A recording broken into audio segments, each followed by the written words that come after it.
ಎಲ್ಲರಿಗೂ ನಮಸ್ಕಾರ. ಆ, ನಾವೇನು ನಮ್ಮ ಸೊಸೈಟಿ, ನಮ್ಮ ಸರ್ಕಲ್ ಅಂತೇಳಿ ಈಗ ಇದ್ದೀವಿ. ನಮ್ಮ ಸೊಸೈಟಿಗಳಲ್ಲಿ 2 ಥರ ನಾವು ಹುಷಾರಾಗಿರಬೇಕು.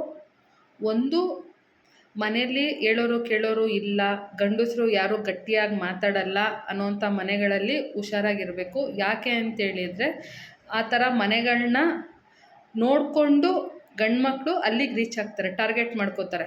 ಅಲ್ಲಿ ಹಣ, ಕಾಸು, ಸಹಾಯಗಳು ಯಾವ ರೀತಿ ಪಡ್ಕೊಬೋದು, ಅಥವಾ ನನಗೆ ತುಂಬ ಅವಶ್ಯಕತೆ, ನಾನು ತುಂಬ ಕಷ್ಟದಲ್ಲಿದ್ದೀನಿ, ನನಗೆ ಯಾರೂ ಇಲ್ಲ, ಹಾಗೆ ಹೀಗೆ ಅಂತೆಲ್ಲ ಹೇಳಿ ಆ ಮನೆಯನ್ನು ಉಪಯೋಗಿಸ್ಕೊಳ್ಳೋ ಅಂಥ ಚಾನ್ಸಸ್ ಜಾಸ್ತಿ ಇರುತ್ತೆ.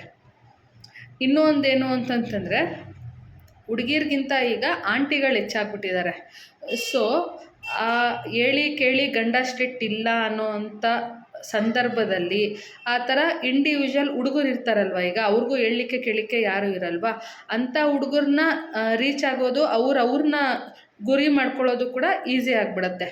ಅವರೇನೋ ಅವರಿಗೆ ಸಹಾಯ ಮಾಡೋ ರೀತಿಯಲ್ಲಿ ಅವರಿರ್ತಾರೆ, ಆಂಟಿಗಳು ತೋರಿಸ್ಕೋತಾ ಇರ್ತಾರೆ, ನಾವೇನೋ ಸಹಾಯ ಮಾಡ್ತಾ ಇದ್ದೀವಿ ಅನ್ನೋ ಥರ. ಖಂಡಿತ ಅದು ಸಹಾಯ ಆಗಿರಲ್ಲ. ಒಂದು, ನಾನು ಆಗಲೇ ಹೇಳ್ದಂಗೆ, ಆ ಮನೆಗಳನ್ನ, ಒಂಟಿ ಮನೆಗಳನ್ನ ಏನು ಗಂಡ್ಮಕ್ಳು ರೀಚ್ ಮಾಡ್ಕೋತಾರೆ, ಅವರು ದುಡ್ಡು, ಕಾಸು, ಒಡವೆ ಈ ಥರ ರೀಚ್ ಮಾಡಿಕೊಂಡು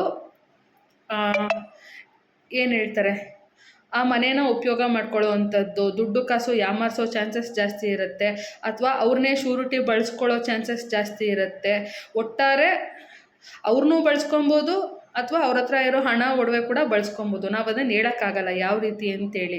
ಇನ್ನೊಂದು, ಆಂಟಿಗಳು ಅಂತ ಹೇಳಿದ್ನಲ್ಲ ನಾನು, ಈ ಥರ ಹುಡುಗರಿಗೆ ಅಂತೇಳಿ, ಈ ಆಂಟಿಗಳು ಏನೋ ನಾನು ಅವ್ರಿಗೆ ಸಹಾಯ ಮಾಡ್ತಿದ್ದೀನಿ ಅನ್ನೋ ರೀತಿಯಲ್ಲಿ ಸಮಾಜದಲ್ಲಿ ಬಿಂಬಿಸ್ಕೊಳ್ಳೋದು. ಆದರೆ ಖಂಡಿತ ಅದು ಸಹಾಯ ಅಲ್ಲ. ಆ ಗಂಡ್ಮಕ್ಳಿಗೆ ಆನ್ಲೈನ್ ಗೇಮ್ಸ್ ಆಡೋದಕ್ಕೆ ಅವರಿಗೆ ಪ್ರಚೋದನೆ ಕೊಡೋ ಅಂಥದ್ದು, ನೆಟ್ಟಿಗೆ ಕೆಲಸ ಕಾರ್ಯಕ್ಕೆ ಹೋಗೋವಂಥ ಹುಡುಗರು ಕೂಡ ಇಂಥ ಆಂಟಿಗಳಿಂದ ಕೆಟ್ಟೋಗ್ಬಿಡ್ತಾರೆ. ಸೊ ಈ ಆಂಟಿಗಳು ಆನ್ಲೈನ್ ಗೇಮ್ ಆಡ್ಕೊ, ಹೊರಗಡೆ ಹೋಗೋಣ, ಸರಿ ಹೋಗೋಣ, ನಿನಗೇನಾದರೂ ಬೇಕಾ, ನಾನು ನೋಡ್ಕೋತೀನಿ ಅನ್ನೋ ರೀತಿಯಲ್ಲಿ ನಾನಿದ್ದೀನಿ ಅನ್ನೋವಂಥ ಭರವಸೆನ ಅವ್ರಿಗೆ ಕೊಟ್ಟು, ಅವ್ರ ಕೆಲಸ ಕಾರ್ಯನ ಬಿಟ್ಟು ಈ ಆನ್ಲೈನ್ ಗ್ಯಾಮ್ಲಿಂಗ್ ಅಂತಾರಲ್ವ, ಈ ಥರ ಗೇಮ್ಗಳನ್ನ ಆಡ್ಲಿಕ್ಕೆ ಶುರು ಮಾಡ್ತಾರೆ. ಅವ್ರಿಗೇನಾಗತ್ತೆ ಅಂತೇಳಿದರೆ, ಬೇಕಾದರೆ ಅವ್ರದ್ದೇ ಬ್ಯಾಂಕ್ ಅಕೌಂಟ್ ಮಾಡಿಸ್ತಾರೆ, ಅವ್ರದ್ದೇ ಎಲ್ಲವೂ, ನಾನಿದ್ದೀನಿ, ಏನು ಹೇಳ್ತಾರೆ, ನಿಮ್ಮಪ್ಪ, ನಿಮ್ಮಮ್ಮ, ನಿಮ್ಮ ಫ್ಯಾಮಿಲಿನೇ ನಾನಾಗಿರ್ತೀನಿ ಅನ್ನೋ ರೀತಿಯಲ್ಲಿ ಅವ್ರಿಗೆ ಸಪೋರ್ಟ್ ಮಾಡೋ ಥರ ಮಾಡ್ತಿರ್ತಾರೆ. ಬಟ್ ಇದೇ ಏನು ಆಟ ಆಡ್ತಾರೆ, ಗ್ಯಾಮ್ಲಿಂಗ್ ಆಡ್ತಾರೆ, ಆನ್ಲೈನ್ ಗೇಮ್ಗಳು, ಇದನ್ನೇ ಅವ್ರ ಮಕ್ಕಳಿಗೆ ಅವರು ಆಡ್ಲಿಕ್ಕೆ ಬಿಡ್ತಾರಾ? ಖಂಡಿತ ಇಲ್ಲ. ಯಾಕಂದರೆ ಎಲ್ಲರಿಗೂ ಏನು ಆಸೆ ಇರುತ್ತೆ, ಅವ್ರವ್ರ ಮಕ್ಕಳು ವಿಧಾನಸೌಧದಲ್ಲಿ ಕೆಲಸ ಮಾಡಬೇಕು, ಗೌರ್ಮೆಂಟ್ ಜಾಬ್ ಆಗಬೇಕು ಅಂತ ಆಸೆ ಇರುತ್ತೆ. ಆದರೆ ಕಂಡೋರ ಮಕ್ಕಳು ಆನ್ಲೈನ್ ಗೇಮ್ ಆಡಿ ಕೆಟ್ಟೋದ್ರೂ ಕೂಡ ಪರವಾಗಿಲ್ಲ. ಸೊ ಅದ್ರ ಬಗ್ಗೆ ಅವರಿಗೆ ಕಾಳಜಿ ಖಂಡಿತ ಇರಲ್ಲ. ಸೊ ನಾವು ಸೊಸೈಟಿಯಲ್ಲಿ ಏನು ಮಾಡಬೇಕು ಅಂತಂದರೆ, ಮೊದಲು ಯಾರು ಇಂಡಿಪೆಂಡೆಂಟಾಗಿ ಇಂಡಿವಿಜುವಲಾಗಿ ಹೆಣ್ಮಕ್ಳು ಬದುಕ್ತಾ ಇರ್ತೀರಾ, ಅವರು ಈ ಥರ ಒಬ್ಬೊಬ್ಬರೇ ಗಂಡ್ಮಕ್ಳು ಯಾರಾದರೂ ರೀಚ್ ಆಗೋವಂಥದ್ದು ಸಹಾಯ, ಆ ಸಹಾಯ 1 ತಿಂಗಳಲ್ಲಿ ಕೊಡ್ತೀನಿ, 2 ತಿಂಗಳಲ್ಲಿ ಕೊಡ್ತೀನಿ, ಈ ರೀತಿ ತುಂಬ ಜಾಸ್ತಿ ಆದಾಗಲೇ ನೋಡಿಕೊಂಡು ಸ್ಟಾಪ್ ಮಾಡ್ಕೊಂಬಿಡಿ. ಅದು ನಿಮಗೆ ತುಂಬ ಒಳ್ಳೆಯದು. ಇನ್ನು 2ನೇ ಪಾಯಿಂಟಿಗೆ ಬಂದರೆ, ಆ ಆಂಟಿಗಳ ಹತ್ರ ಯಾರು ಸಹಾಯ ತೊಗೋತಾ ಇರ್ತೀರ, ದಯವಿಟ್ಟು ಈಗಲೇ ಯೋಚನೆ ಮಾಡಿ ಸ್ಟಾಪ್ ಮಾಡ್ಕೊಂಬಿಡಿ. ಯಾಕೆ ಅಂತಂದರೆ, ಆಂಟಿಗಳ ಮಕ್ಕಳಿಗೆ ಕಷ್ಟ ಬಂದಾಗ ಆಂಟಿಗಳಿಗೆ ಅದು ಜ್ಞಾನ ಬರುತ್ತೆ, ಯಾವಾಗತ್ತೆ ಅವಾಗ. ಆದರೆ ಆಂಟಿ ಜ್ಞಾನ ಬಂದು ಆಂಟಿ ಮಕ್ಕಳು ಹಾಳಾಗೋದಾಗ ಆಂಟಿ ಜ್ಞಾನೋದಯ ಆಗುತ್ತೆ. ಆದರೆ ನಿಮಗೆ ಅಷ್ಟೊತ್ತಿಗೆ ವಯಸ್ಸು ಹೋಗಿರುತ್ತೆ, ನಿಮ್ಮ ಕೆಲಸ ಕಾರ್ಯ ಹೋಗಿರುತ್ತೆ, ಆನ್ಲೈನ್ ಗ್ಯಾಮ್ಲಿಂಗಲ್ಲಿ ನಿಮ್ಮ ಜೀವನನೇ ಹಾಳಾಗೋಗಿರುತ್ತೆ. ಸೊ ಆಗೇನು ಮಾಡ್ತೀರಾ? ಆ ಜ್ಞಾನ ನಿಮಗೆ ಬರೋ ಅಷ್ಟರಲ್ಲಿ ನಿಮ್ಮ ಜೀವನ ಯಾರು ಕೊಡ್ತಾರೆ? ಸೊ ಹಾಗಾಗಿ ಸುತ್ತಮುತ್ತ ಇರೋ ಅಂಥವ್ರು ನಿಮ್ಮ ಮಕ್ಕಳನ್ನ ನೀಟಾಗಿ ನೋಡ್ಕೊಳ್ಳಿ. ಇಂಡಿಪೆಂಡೆಂಟ್ ಆಗಿರೋ ಹೆಣ್ಮಕ್ಳು ಹುಷಾರಾಗಿರಿ. ಸೊ ಗಂಡ್ಮಕ್ಳು ಆ ಥರ ಇರ್ಬೋದು, ಹೆಣ್ಮಕ್ಳು ಈ ಥರ ಇರ್ಬೋದು.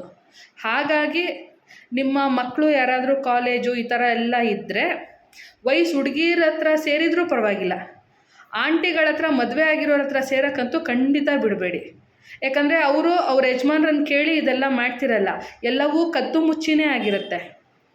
ಹಾಗಾಗಿ ಈ ಕಡೆ ಅವ್ರ ಲೈಫ್ ಅವರಿಗೆ ಅವ್ರ ಯಜಮಾನ್ರು ತಂದಾಕ್ತಾರೆ, ನೋಡ್ಕೋತಾರೆ, ಅವೆಲ್ಲವೂ ಸರಿ ಹೋಗ್ಬಿಡುತ್ತೆ. ಬಟ್ ಇಲ್ಲಿ ಏನೋ ಸುಮ್ಮನೆ ಒಂದು ಕ್ರಶ್ಶು, ಒಂದು ಅಟ್ರಾಕ್ಷನು, ಏನೋ ಸುಮ್ಮನೆ ಸುತ್ತಾಡಬೇಕು, ಏನೋ ಮಜಾ ಮಾಡಬೇಕು ಅಂತ ಅಷ್ಟೇನೆ. ಈಗ ಸಿಂಗಲ್ಲಾಗಿ ಏನು ಹುಡುಗ ಬಂದು ಅಪ್ರೋಚ್ ಆಗ್ತಾನೆ ಮನೆಗಳಿಗೆ, ಅವಂದು ಏನು ತುಂಬ ನಾನು ಮನೆ ಮಗ ಆಗಿರ್ತೀನಿ ಆ ಥರ ಎಲ್ಲ ಏನೂ ಇಲ್ಲ, ಎಲ್ಲ ಡೌಗಳು, ಎಲ್ಲವೂ ದುಡ್ಡಿನ ಮೇಲೆ ಡಿಪೆಂಡ್ ಆಗುತ್ತೆ. ಸೊ ಇಬ್ಬರು ಲಾಸ್ಟಿಗೆ ಏನಾಗುತ್ತೆ ಅಂತೇಳಿದರೆ ಫಿಸಿಕಲಿ ಆದರೂ ಹಾಳಾಗೋಗ್ಬೋದು, ಮೆಂಟಲಿ ಆದರೂ ಹಾಳಾಗೋಗ್ಬೋದು, ದುಡ್ಡು ಕಾಸು ಒಡವೆ ತೊಗೊಂಡು ಕೂಡ ಹಾಳಾಗೋಗ್ಬೋದು. ನಾವು ಅದನ್ನು ಹೇಳಕ್ಕೆ ಬರಲ್ಲ, ಬಟ್ ಹಾಗೆ ಹಾಳಾಗೋದ್ಮೇಲೆ ಏನೂ ಮಾಡೋಕ್ಕಾಗಲ್ಲ.